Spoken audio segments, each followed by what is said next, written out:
পণ্যবাহী একটি ট্রাক দ্রুত গতিতে চালানো এবং গাড়ির নম্বর প্লেটে গোবর লেপে দেওয়ার অভিযোগে জরিমানা করল ময়নাগুড়ি ট্রাফিক পুলিশ। ময়নাগুড়ি থানা ট্রাফিক পুলিশ বিশেষ অভিযানে নেমে এভাবে নম্বর প্লেট থাকায় গাড়িটিকে জরিমানা করে। বৃহস্পতিবার ময়নাগুড়ি দোমহনি মোড়ে পুলিশ কর্মীরা লক্ষ্য করেন অতিরিক্ত পণ্য নিয়ে একটি ট্রাক দ্রুত গতিতে আসে।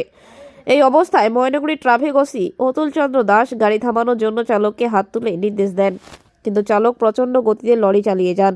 পরে ময়নাগুড়ি ট্রাফিক পুলিশ ভ্যান নিয়ে ময়নাগুড়ি কলেজ পর্যন্ত তাড়া করে ওই ট্রাকটিকে আটক করে থানায় নিয়ে আসে। সেই সঙ্গে নাম্বার প্লেটটিতে কেন গোবর লেপে রাখা হয়েছে সে ব্যাপারে চালককে প্রশ্ন করা হলে এ ব্যাপারে কিছুই জানেন না বলে দাবি করে। ট্রাফিক ওসি বলেন, নির্দিষ্ট গতির ঊর্ধ্বে শহরের উপর দিয়ে গাড়ি চালানো হলে আমরা জরিমানা করি। এখন অনলাইনে চালান কাটা হয়, গাড়ি চালকেরা জানেন, তাই জরিমানার হাত থেকে বাঁচতে নম্বর প্লেটে গোবর দিয়ে লিখে দেওয়া হয়েছে বলে তিনি মনে করেন।